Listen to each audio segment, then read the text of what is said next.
The broadcast is now starting. All attendees are in listen-only mode. Hello everyone, welcome to the Joint Center's February webinar. My name is Hideki Terashima and I will be replacing Jennifer Wilson as the host for this session. For this webinar, 3 graduate students from each center will present to us about their research project. Each presentation will be 15 minutes long and will be followed by a 5-minute Q&A session. Please feel free to send us questions through the GoToWebinar program during the presentation as well as after. This webinar will be recorded and posted on the drinkingwatercenters.net website. Here are 3 presenters today. We have Topher Jones from DeRISK, Joshua Cunningham from WINSSS, and Kerry Black from RESEAU. I'd like to begin the presentation now. Topher, I'll be giving you screen control. Start whenever you're ready.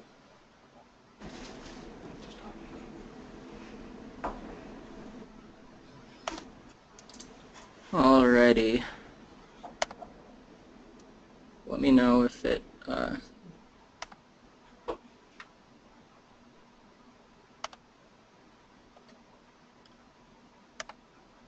cool. Does that look good? Yep. You still have a program on the GoToWebinar program overlay on top though. You see it still? Yep. Okay. Yep, you're good now. Great. Alrighty. Okay, thanks for coming to the webinar, everyone. My name is Christopher Jones, but everyone who knows me as Topher.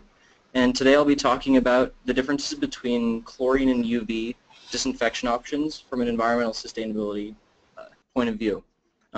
Other researchers on this work are Dr. Sherry Cook, Dr. Carl Linden, and my predecessor, Elizabeth Schilling. And I'd like to thank the DeRISK Center for supporting this work. Uh-oh. Oh, there we go. Okay. So when I say environmental sustainability, before we get into what that means, I really want to talk about what sustainability means. So a sustainable system or technology is really something that takes into account environmental, economic, and social considerations while also completing its prime product or desired thing it's supposed to do. So whether that's disinfecting water like in this case or comparing other technologies, we really want to make sure that we incorporate all of these in our decision making. And for today I'm going to talk about the environmental aspect of sustainability and as it relates to disinfection alternatives. So you might be wondering how we quantify the sustainability of different technologies, and what we use is life cycle assessment methodology.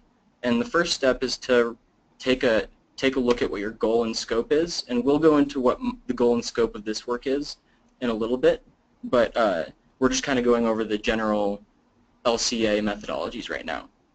So what you want to do first is take your inputs, so your chemicals, your energy, and all of your raw materials, and then you convert those into emissions to the environment. So whether that's atmospheric, to water, or to soil.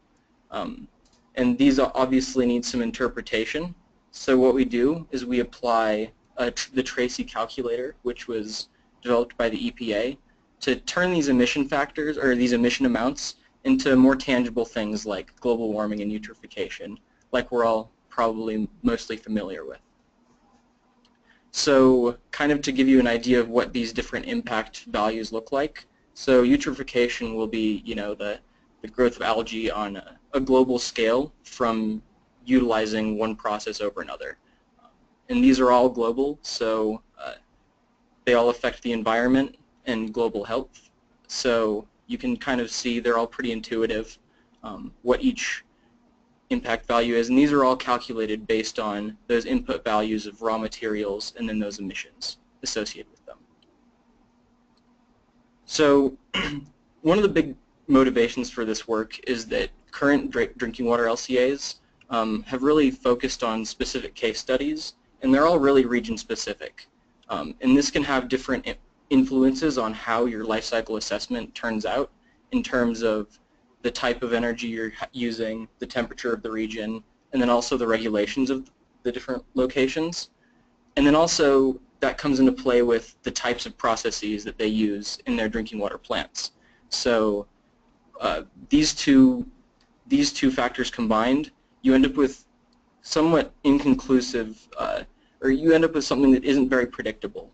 So if you're taking a look at the flow of a plant versus your energy use or embodied energy use on a life cycle basis, you can see that there's not very much predictability in the literature for the environmental impacts associated with these different technologies.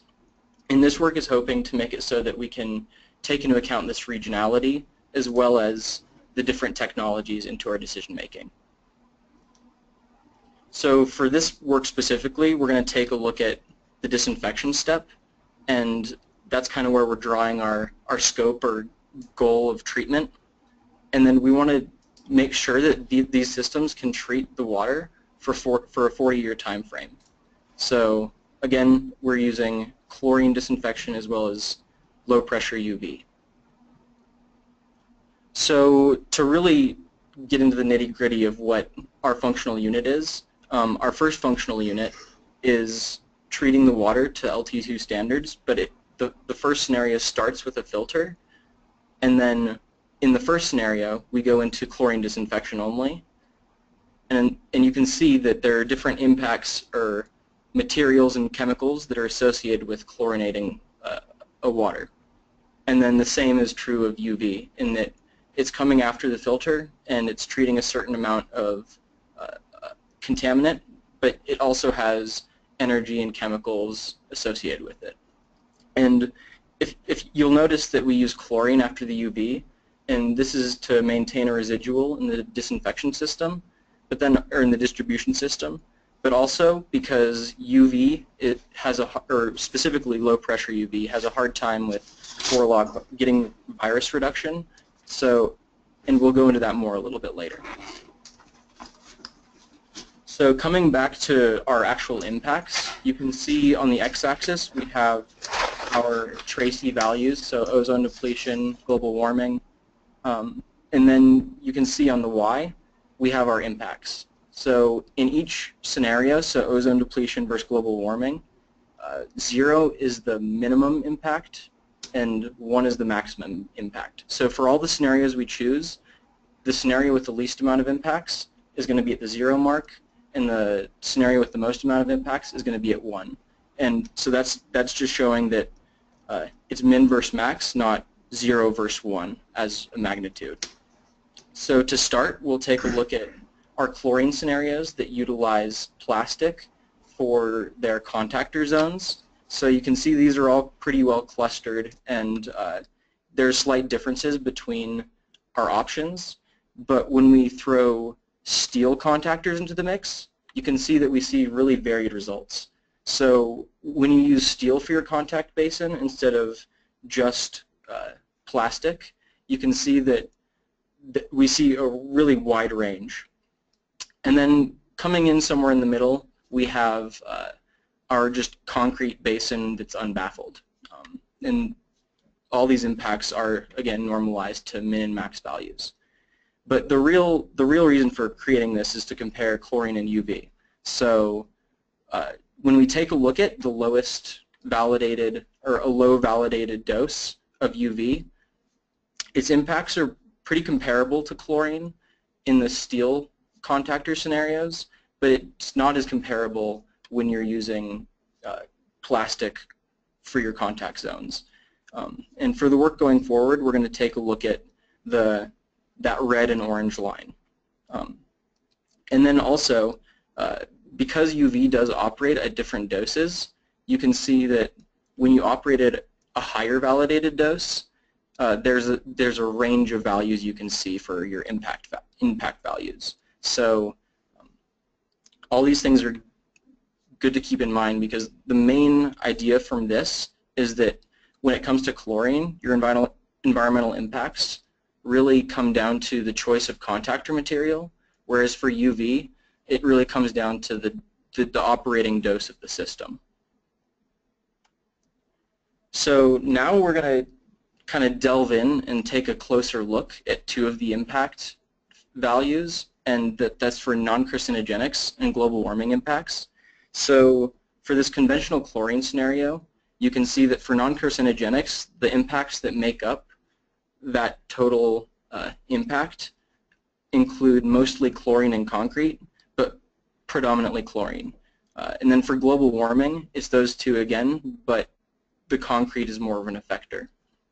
And we also see the same, you can apply the same logic to the UV systems in that you can see the different breakdowns of how the impacts are put together. But then what's really interesting is when we move up in dose to a higher validated dose and then also a virus dose, that the impacts of UV become dominated by the lamp energy.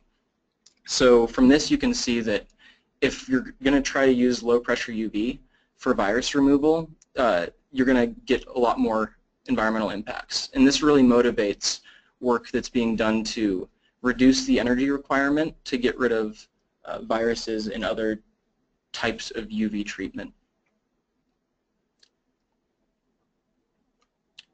So moving forward, this is kind of coming back to our original functional unit, and you can see all the Tracy categories again on that x-axis, and then these results are normalized to the median chlorine values. So the main takeaway from this is that chlorine and UV are pretty similar in half of the categories, but then in the other half of the categories, chlorine pulls away from UV a bit, and this is predominantly due to the electronics that are required for maintaining the UV system. Alrighty, and because there are a handful of, there are kind of a lot of different ways to operate these systems, we really wanted to take a look at a different functional unit to see what that did to our results. So in this second functional unit, we're taking into account that we're taking advantage of the fact that UV can get rid of cryptosporidium really well, but chlorine or sodium hypochlorite cannot. So in this scenario, you see that the chlorine requires a filter before it to get rid of the crypto, but the UV doesn't. And for the purposes of this this functional unit, we're not incorporating we're saying that turbidity is below the required limit, and that's just to make these two comparable on this basis. And then again, we have that chlorine as for residual and then also virus removal, and now, as you know, to reduce the impacts associated with lamp energy to achieve that virus removal. So taking a look at this second functional unit's results, you can see on the x-axis that we have our Tracy categories again, but here you can see that the results are a little bit different than last time.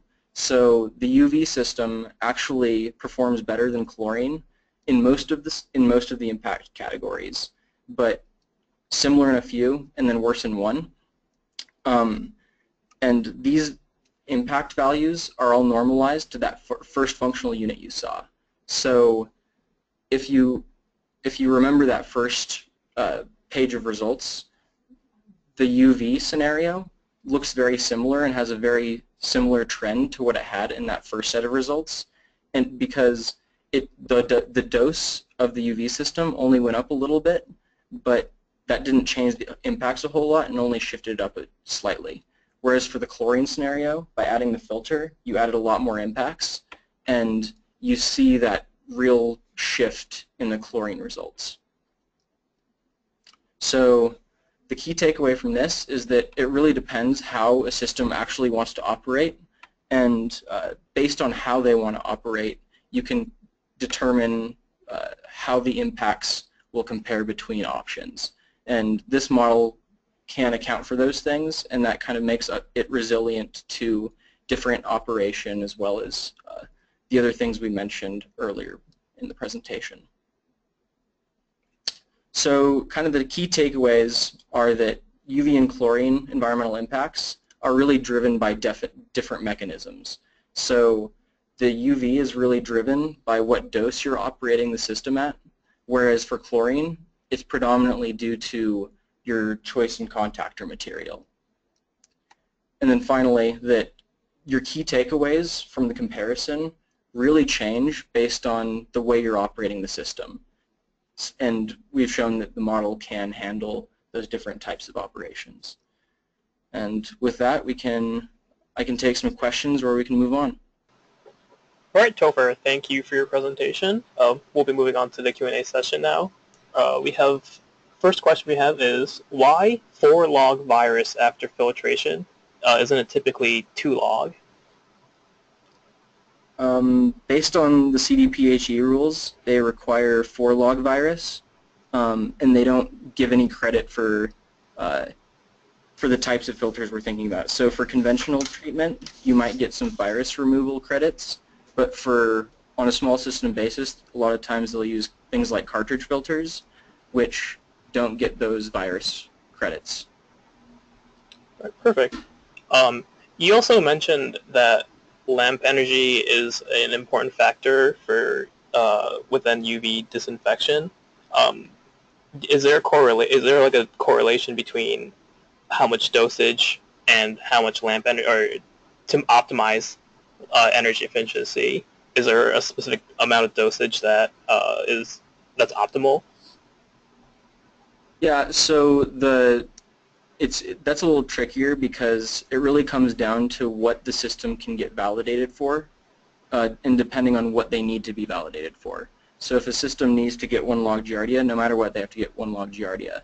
And but a lot of times what people will do is overdose their system above that validated dose range, and that's what these results are kind of showing, that when you're overdosing, you're inadvertently, one, spending more money on energy, but also increasing your environmental impacts. Perfect. All right, it looks like those are the only questions we have for now. So we would like to move on to Joshua's presentation. All right. And again, if you have any more questions, feel free to send them over, and if there are any more, we'll review them at the very end of this webinar.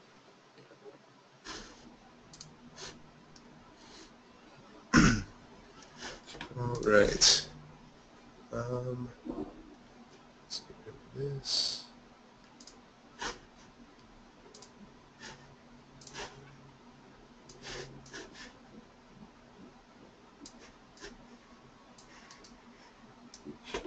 All right.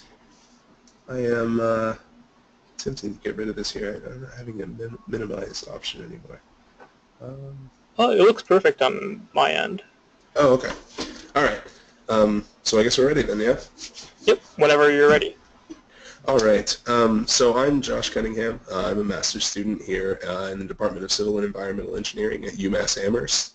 And I'm going to give a brief presentation today over my ongoing pilot scale work with ferrate, specifically ferrate as an intermediate oxidant in drinking water treatment systems.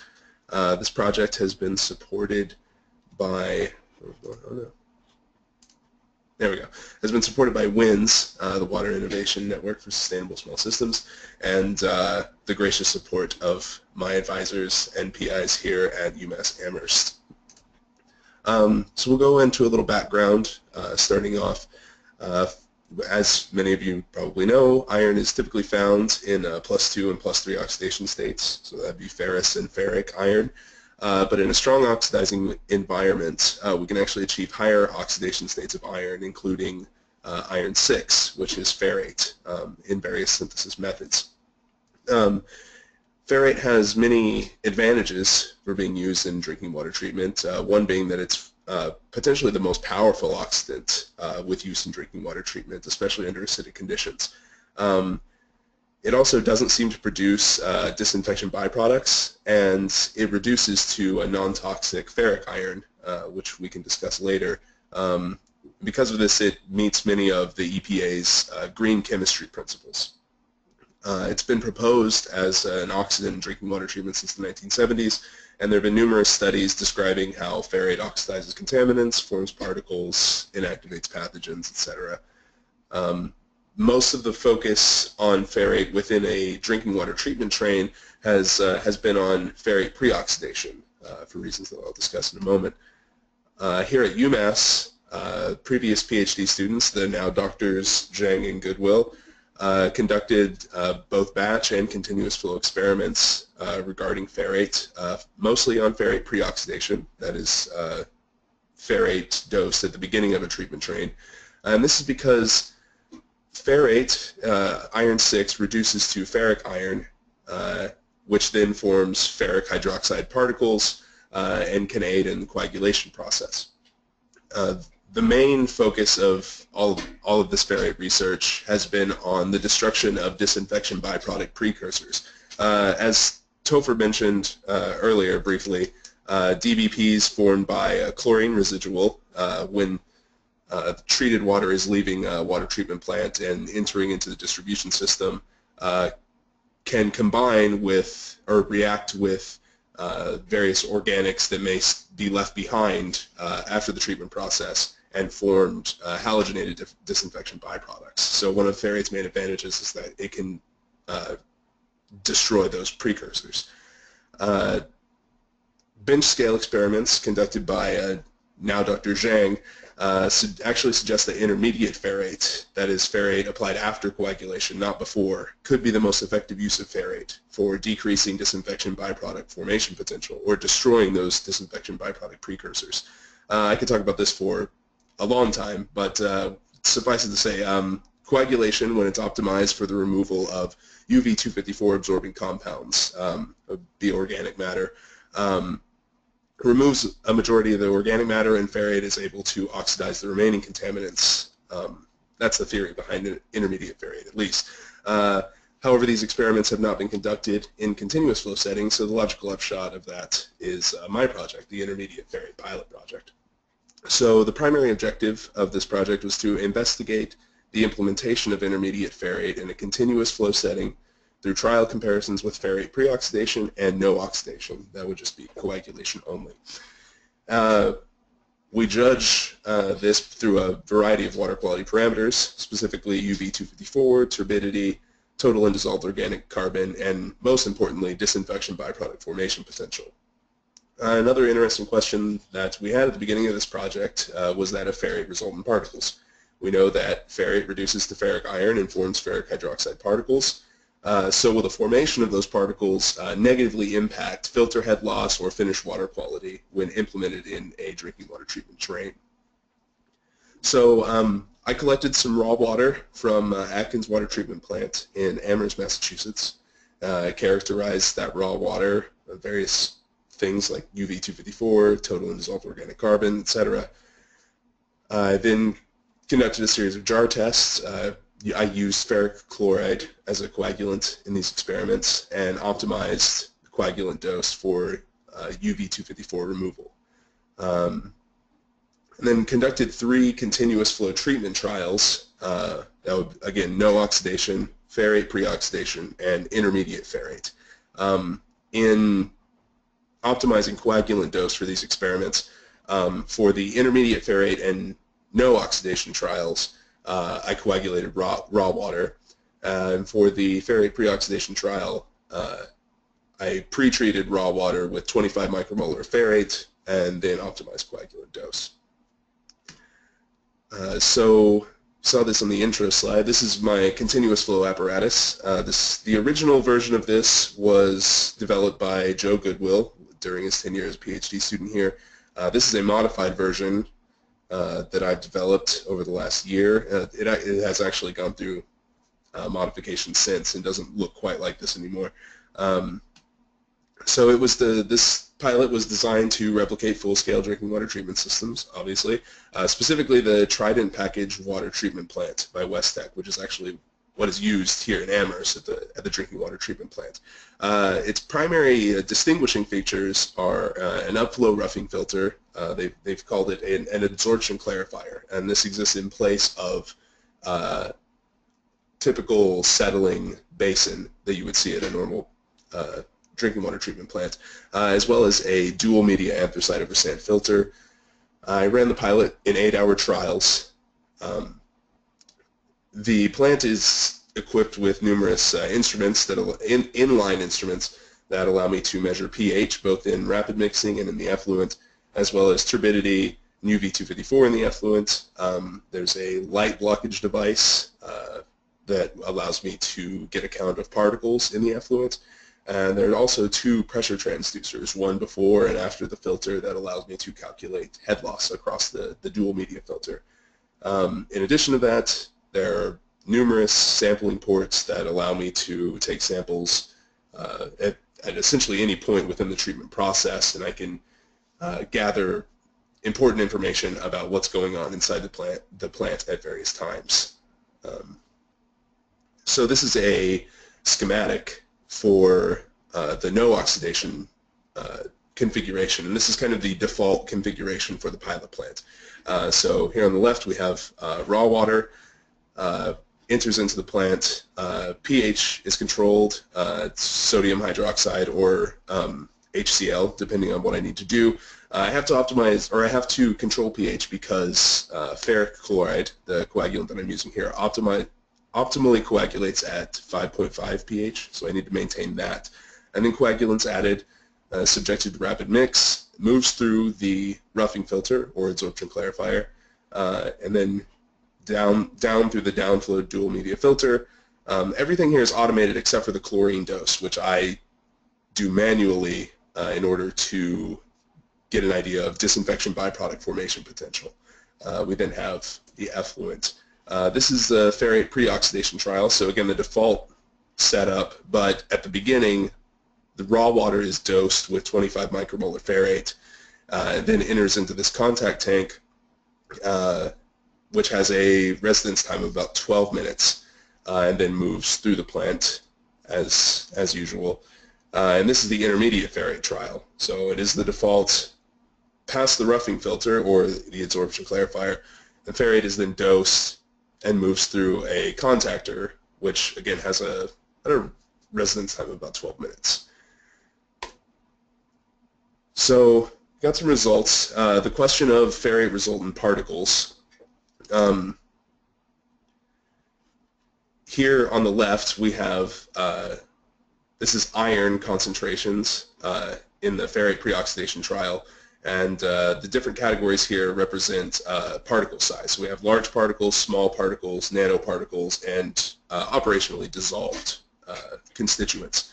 And this here in the ferrate contact tank in ferrate pre-oxidation is very typical of what we've seen in the past. The ferric hydroxide particles are what we've called nanoparticles. That would be between 0.02 and 0.2 microns in diameter. But here in the intermediate ferrate trial on the right, we see in the ferrate contactor, we've actually got almost exclusively large particles, which is advantageous for us because that's easily removed through the filter media. This is particle count during the various runs. Again, I ran each trial for 8 hours. And as you can see, intermediate ferrate, the green triangles here, fared much better. And this is on a log scale, so I can't display times when the particle count was 0 particles per milliliter, which it often was in the case of intermediate ferrate. The question of ferrate resultant particles affecting head loss across the dual media filter turned out to be not a significant issue. Here on the left we've got ferrate pre-oxidation and intermediate ferrate on the right. Should not get worried about these units. The pressure units are in inches of water, so these are very small pressures. The flow of this plant is actually about ½ liter per minute, so very small flow rates. We've got R² values here as well. Moving on to the organics, you see that this is UV254 absorbance. Again, intermediate ferrate, the green triangles here, far below the other trials. So we would expect that to be reflected in our total organic carbon measurements. So this is total organic carbon. Here we have the raw water on the left, around 3.6 milligrams per liter. No ferrate or coagulation only cuts that down by almost half. And then we can see some pretty dramatic reduction in organic content in both of the ferrate trials. with a slight edge going to intermediate ferrate there. Very slight reduction. And because that organic matter kind of serves as the substrate for disinfection byproducts, or at least halogenated disinfection byproducts, we'd expect to see the same thing, and we do. Major reduction in disinfection byproduct formation potential, but not a dramatic difference between ferrate preoxidation and intermediate ferrate trials. We can actually look at this in a little bit more detail. So on the left we have formation potential for haloacetic acids, and on the right for trihalomethanes. Again, a very slight advantage going for intermediate ferrate, but of particular interest here is this bromochloroacetic acid. This is basically increasing the bromine to TOC ratio in the case of intermediate ferrate, which is not something that we want. We actually, we want to reduce the brominated compounds as much as we possibly can, and it doesn't seem that intermediate ferrate is doing that in the case of bromochloroacetic acid. So, conclusions: the ferrate resultant particles didn't impede plant operational parameters. Head loss was comparable between intermediate and pre-oxidation trials, and in the intermediate ferrate trial, the particles were large, greater than 0.7 microns, so they were easily removed by media filtration. Intermediate ferrate did show slight improvements in effluent quality compared to ferrate pre-oxidation. That's improved UV254, turbidity, no significant decrease in TOC or DBPFP, very, very slight. But the higher bromine to TOC ratio is quite worrying. We'll see in future work. So for future work, I've actually collected water from the Babson Reservoir in Gloucester, Massachusetts. It's characterized by high UV254, TOC, DOC. This water is very dirty. So hopefully we can see a more pronounced effect considering how clean the source water was for this first set of trials. And this is actually the water that showed the greatest benefit from intermediate ferrate in the batch experiments. I've also redesigned the ferrate pre-oxidation reactor, and I would like to compare intermediate ferrate to other intermediate oxidants, including chlorine dioxide and potentially ozone. There are some special challenges associated with contacting ozone because we have to deliver it as gas. I'd like to give thanks to my advisors, Dr. Tobiasen, Dr. Reckhow, my friend, Joe Goodwill, my predecessor, and also my fellow master students when here at UMass. All right, thank you, Joshua, for your presentation. We'll be moving on to our Q&A session now. Our first question is, how difficult is it to make and store ferrate? It's a good question. There is no one that's currently mass-producing ferrate. We kind of have to get special orders. It is somewhat of a pain to store. We need to store it in a pretty heavy-duty desiccator because it is highly reactive. I mean, it is iron 6, so that is a pretty dramatic redox potential. We're trying to find solutions for mass production of ferrate at this time. And how do you store your ferrate? So the ferrate that we have is in the form of potassium ferrate, so that would be K2FeO4. Exists as like a purple powder. It's very reactive, so yes, we do have to store it in a desiccator in as much light blocking material as we can. Okay, perfect. That was actually our next question. Like, the question was, were you using potassium ferrate? Yes, so, that's. Have you? How often do you have to replace the filter media, or have you done any research on that? So what I actually backwash and air scour the filter media after every run to remove adsorbed contaminants on the that are absorbed to the media. Are you planning on doing any research for when this is applied in a large-scale plant? Like, how often do you have to backwash or replace the filter media at all? It's a good question. It's definitely something that needs to be addressed. It's not something that we're addressing right now. It's just we do the 8-hour runs and then run a filter backwash between each run. But yeah, it is an interesting question. Gotcha. Are you doing any monitoring in the distribution system at all? Like, can this affect, like, for example, pipes, or when it's in the water system, can ferrate after using it, can it affect anything? So ferrate auto decays if in the presence of no contaminants, auto decays into ferric iron.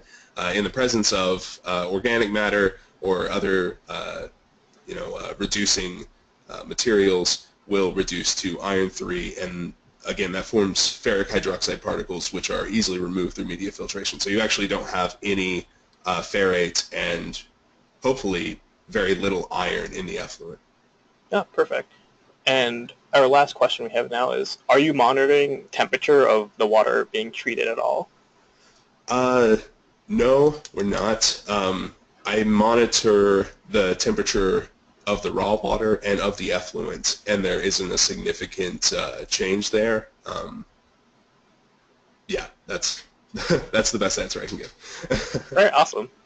Well, that was the last question. So, Joshua, if you don't mind handing presentation to Kerry.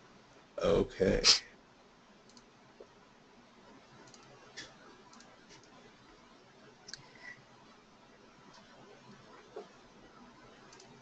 Okay. All right. Feel free to start whenever you're ready. Sorry about that. Can you see the screen okay? Yep, it's perfect. Okay, great. Do you see the GoToWebinar control panel? No, we do not. You're good to go. Okay, excellent. Excellent. Okay, so I guess for our last presentation, I'll be kind of taking a step back away from a more typical technical drinking water treatment presentation and focusing more on sort of the implementation of that technology and what are the problems that we encounter when we talk in particular in Indigenous communities in Canada. So hopefully that'll ease us into the weekend okay and I should say I'm an engineer by training, and my master's was focused exclusively on drinking water treatment technologies, but my PhD research has gone sort of away from that. But to sort of start the discussion, I'll talk firstly just to give you some context. So typically when we talk about Indigenous communities in Canada, we talk first about the Walkerton incident that happened in 2000, which was an E. coli outbreak that ended up killing 7 people, infecting thousands of others.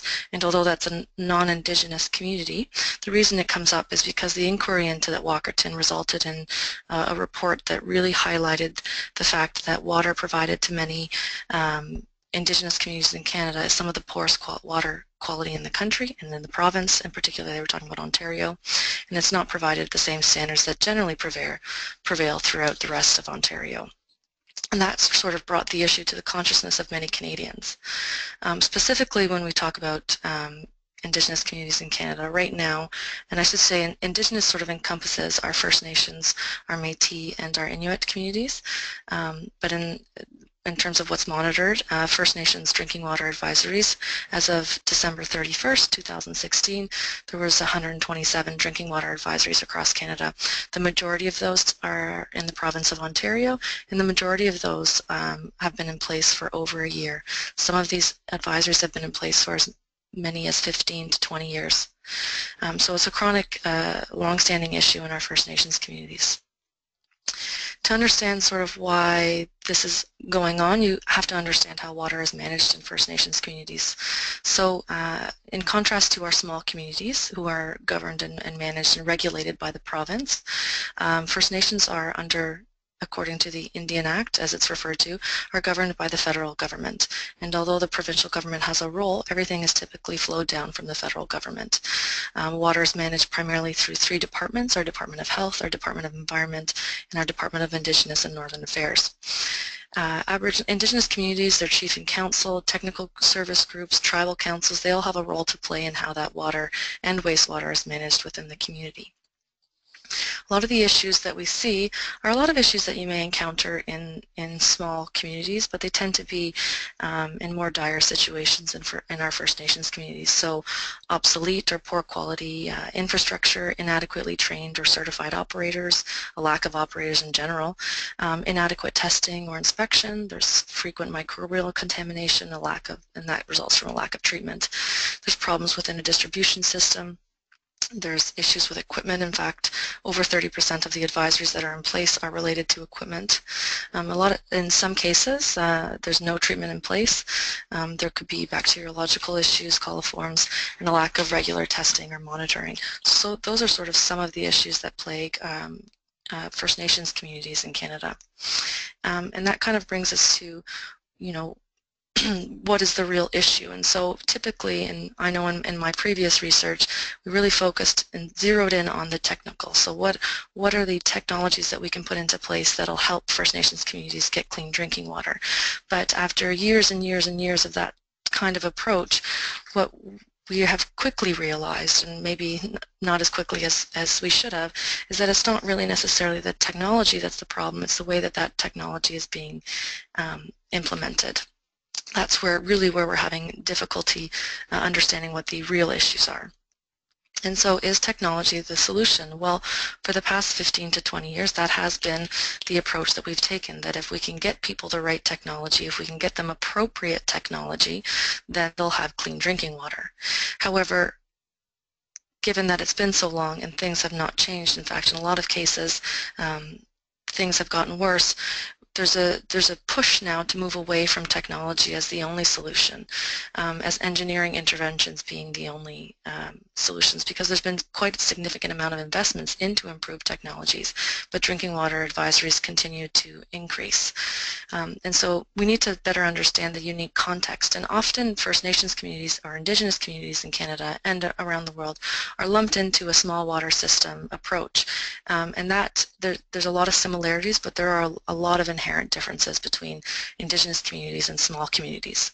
So we need to understand the unique context because that influences our research and our design. We need to incorporate that context into how we approach water and wastewater treatment. And as engineers and researchers or technically minded individuals, we tend not to venture outside of that. But that was the motive of this work, was to take a step back away from technology as a solution to sort of figure out what are the real issues. So if we know that technology is one of the solutions that we can turn to, we need to think about, well, what are the unique community situations within that specific society that make it so that the technology is not a success, and what are the sort of political or the policy-driven elements that are limiting successful technologies in that community. So the desire of this PhD research was to sort of get into that in a little more detail to understand that. So like I said before, there's a unique sort of historical, social, economic, geographic variations to our Indigenous communities in Canada. It's obviously spread out over a very large area, from the north to the south to remote to more urban locations, from small communities of 50 individuals to communities upwards of 1,000. It really depends on where you are in the country, and so that makes having, you know, one-size-fits-all approach or technology rather difficult. The other element that became very clear is that decision-making is done typically through a top-down approach. So a solution is found, and that's sort of given to communities, and there's no way of having more collaborative approaches that bring together Indigenous people with the typical decision makers. And so we're starting to see more of a shift to Indigenous-led decision-making processes that focus around Indigenous people having more control over their water and wastewater treatment technologies. So we really wanted to zero in on that interface of policy and engineering with an understanding that there's no cohesive framework by which Indigenous-led decision-making in water and wastewater management occurs. Nor are there any sustainable tools or methodologies. We wanted to sort of get at the what constitutes appropriate technology in these communities, and appropriate technology can be a bit of a controversial term. It's something that's used a lot in developing countries when we talk about, well, we need to have simpler technologies because there's not enough capacity, and so that can actually do quite a bit of harm when you're talking to Indigenous communities who sometimes do have that capacity. It's just that we haven't necessarily, there's not necessarily the right funding, or there's historical or socioeconomic conditions that are influencing the ability of them to have access to clean drinking water. So the objective was to sort of develop bottom-up participatory methodologies for water management, planning and design in Indigenous communities, and to then try and develop more formalized approaches to increasing Indigenous control over water and wastewater treatment. The methodology was to take a very non-traditional engineering approach to solve a typically engineering problem. So to take, a solid base of engineering and understanding all of the technologies that we have and having social and political science inputs, and to also incorporate Indigenous research methodologies. It was important to include Indigenous research methodologies because anytime we are doing research with or with our Indigenous communities, it's important to take into that context, like I said before. So Indigenous research methodologies are those that put the control back into the hands of Indigenous people. One of the primary ways that we did that was through OCAP, which is about ownership, control, access, and possession. So at all points along the process of the research process, Indigenous people have control over what information they're giving. They have control over the end result of that information. They have access at all times to the information that's being collected. And at the end of the day, they are the owners of the information that is collected. You'll sometimes hear them referred to as continuous or evolving approaches to research. So I'll give you an overview of some of the research. This is going to just focus in on three sort of subsets of the research.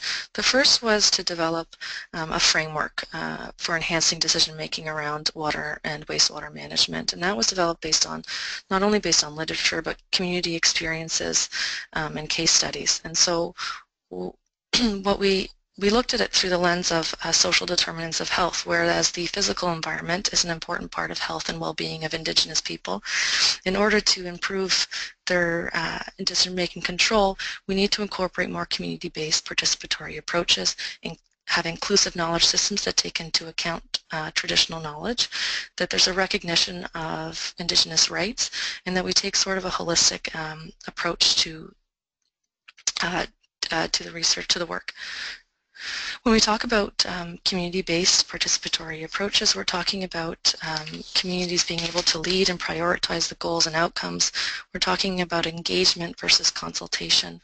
We're talking about community input at every stage along the way, sensitivity to local values and practices, more time. It takes a longer time to establish trust and relationships with Indigenous communities in order to be able to do the right kind of research, in order to be able to do the right kind of engineering design. Those are some of the key principles of community-based participatory approaches. And in contrast to externally imposed processes that tend to be top-down, that tend to dictate what might be appropriate, things are developed with the participation of communities. And so it's not a one-size-fits-all approach. And a lot of times what we find when we have more meaningful local participation is that we actually save costs in the long term. We actually have long-term sustainable solutions for the community. When we talk about inclusive knowledge systems, it's the idea that we incorporate Western or science-based approaches with traditional Indigenous knowledge. So there's different ways that you can do that, whether it's through two-wide seeing approach, which is developed here in Canada on the East Coast by Albert Marshall, which is the idea of seeing things through one lens of Indigenous knowledge, seeing it through your other eye with Western knowledge, but seeing the whole system through both eyes and seeing the synergies of Indigenous and Western knowledge come together. But there's a stronger emphasis on the need to incorporate traditional knowledge into our engineering research, into our engineering design, into the more technical side, because we do fall back on the Western approaches typically. There's a need to understand that Indigenous people have very close relationships with their environments, their ecosystems. They honor it and respect it in sacred ways. There's an inherent sustainability to the way in which Indigenous people interact with their environment. There's also historical, spiritual, cultural relationships with that environment, and that has an important part in their decision-making processes. Part of the research involved a lot of interviews with operators, water operators, community members, and different levels of government across Canada. And so we tried to identify what are the limitations to their full participation in water and wastewater management. From that, there was obviously socioeconomic conditions that hinder their ability to participate fully. There was capacity issues, and in particular when we talk about capacity, it's not just human capacity, i.e. not having enough people to operate or maintain treatment plants, but it was also about financial capacity and simply not having enough money to be able to have the right treatment technology. But one part of capacity that was brought up was that their Indigenous communities felt that there wasn't the right capacity by external stakeholders or external people who were coming into the communities who had no idea the context of their communities, the historic context of their communities. One of the other challenges to meaningful participation is the urgency of the issues that are ongoing in these communities. So the fact that people have been on drinking water advisories for decades can mean that you approach things in a rushed manner and you're not necessarily working with the community to come up with something that works for everybody. One of the other issues is structural or systemic issues. This was probably the most obvious, the most cited, was that the status quo approach of the way that things are funded, the way design is approached at a federal level is not, just simply doesn't work in Indigenous communities.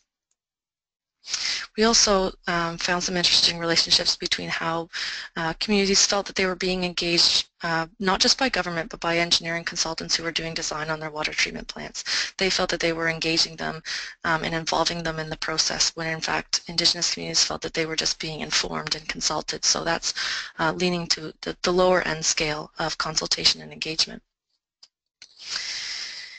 We also interviewed operators on a whole suite of issues just to get a sense of some of the other challenges that they experience.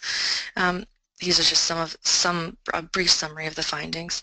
And whereas a lot of operators felt that quite comfortable with the fact that they could operate their treatment plants, a lot of them weren't actually certified to operate that treatment plant. And so we were trying to look at ways in which the certification regimes could be changed to adapt to, there's operators that don't have the necessary educational training, but who have enough experience, hands-on experience, that they are quite comfortable in the operation of their treatment plants.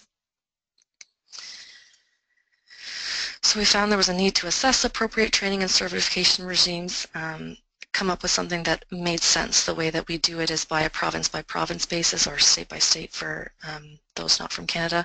But Indigenous communities are in a bit of a void. They're not covered by those provincial systems, and so they need to come up with an Indigenous specific training and certification regime. And that those training programs need to be developed in collaboration with Indigenous communities to take into account the unique context of the operators. Some of them don't necessarily have the same educational background. Some of them are in remote communities, and therefore they have there's different requirements. And there needs to be sufficient funding to be able to address urgent needs in high-risk communities while also addressing the training and certification needs of the community. So some of the things that we see when we re-engineer things and get away from the technology is that increased community participation can actually improve sustainability and long-term performance of your technologies. There's increased accountability and ownership, which means that there's increased success in the long term. And it actually can be reduced costs, whether it's capital costs or O&M costs, because you're working with communities to come up with community specific solutions. And although it's outside of our comfort zone of engineers and researchers, it's important that we continue to tackle this side of our work. So as engineers, we can't be focused just on the treatment technology. Some of us can't just be focused on the treatment technology. We also need to be looking at the end user of that technology. So the end user of the technology in this context are Indigenous communities, and any design that we do or research that we do needs to take into account their context. I think that's an important part of the engineering significance of the work, whereas you might look at it and think it's not a traditional engineering approach. There is important implications to engineering. And there's also heightened importance to include Indigenous knowledge into our decision making and ensure that that Indigenous people have more control over the policies, programs, and processes that dictate their drinking water treatment. So that's sort of just a snapshot of some of the work that we've done on this topic, and I'm happy to answer any questions you might have. All right, thank you, Kerry, for your presentation. For our first question, are the Indigenous communities willing to work, or are most of the Indigenous communities willing to work with you within your project? Good question. It takes quite a bit of time to establish trust, and that is because there's decades of bad work that have been done that have made communities feel as though there was research being done on them rather than for them. And so is it risky for engineers who are used to having more control over the research process to go in this direction? Absolutely, because you put yourself, when you go with Indigenous research methodologies, that research is controlled by the communities, and so you need to accept that the outcomes of your research, the direction that your research goes, may be different than what you envisioned, but that's a good thing. And so if you're willing to put in more time to establish trust, to take the time to understand a very, very complex history of our Indigenous people, then that's the way you make that connection. And it might take more time, but I think you get more out of it than you would ordinarily. Hmm. And do you know if different Indigenous communities have specific standards, or sorry, not specifically standards, but like due to their beliefs, can they sometimes not implement some of the treatment technologies you want to, or the engineers want them to apply to their system? Yeah, there's been conversations, especially recently, about chlorination, and some communities not wanting to have chlorine as part of their treatment technologies. So obviously that's something, if you have a distribution system, it's pretty hard to get away from a chlorine residual type situation. But for primary disinfection, there are alternatives. And I think it's twofold. Working with the communities to come up with treatment technologies that make sense for those communities, but also being able as engineers to articulate why we choose why we do what we do, why chlorine is important, being able to articulate the importance of chlorination, and understanding that a lot of these communities were nomadic in nature, and they would travel around to different water sources throughout the year and had access to clean drinking water, whereas now with the influence of industry, large urban centers that are impacting and polluting what was once deemed pristine drinking water sources, that means that you have to put different treatment technologies in place, and so you need to understand where communities are coming at when there's that reaction that maybe they don't want that treatment technology in place, and be able to communicate that. We see that a lot in British Columbia. There's a lot of no treatment in place communities that are very small communities, and they don't necessarily like the taste of chlorine because it's seen as something that's put into the drinking water that could potentially cause cancer, because they're informed individuals who understand what disinfection byproducts are. And so in a lot of communities who only have chlorine in place, you're talking about no filtration, the disinfection byproducts is very much a real concern. So you have to sort of understand all of those contexts and be able to articulate that and explain it and work with the communities to get them to understand that better, but also adapt your designs to take into account their concerns. Great. Our next question is, what does it mean to be on the DWA? DWA. So drinking water advisories are issued either as precautionary measures, or if there's something in the water, a bacteriological outbreak of some kind. The majority are precautionary in nature, so it could be a community that it has a surface water source as their primary drinking water, but they don't have adequate filtration in place, and so it's suspected that that water probably is going to have fall below the national level guidelines. Indigenous communities are in a bit of a void in Canada because there's no actual regulations that govern their water the way that it governs in the province. There's guidelines, but there's not regulations. So if they're on a drinking water advisory, it means that there's been, they do have to get regular monitoring, and so that monitoring has told them that there's something potentially wrong with their systems. Do you specifically advise them to boil their water at all, or any other treatment methods? Yeah, it depends. So most of the drinking water advisories are boil water advisories. So and with that comes a whole. managed by our Department of Health or Health Canada, and so there's requirements to boil the water for a certain amount of time. There are do not consume orders that are included as part of drinking water advisories, and so those are you cannot consume the water under any circumstances. So the drinking water advisories encompasses a whole range of different types of advisories, the majority being boil water advisories, but also do not consume, do not use, those types of advisories. Awesome.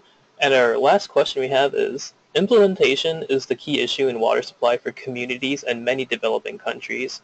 Have you looked at similarities and differences with your work with other developing countries? Absolutely. So I would say, and this I think has been true for quite some time, is that the development of approaches, these community-based approaches, have lagged behind what's been done internationally. So we learned quite, 20 years ago that going into a community and providing them with a well, for example, didn't work. You went back a year later and that technology was broken and busted down. And that was because you didn't take into account community context. You didn't work with the community throughout the process of that technology. You didn't build capacity.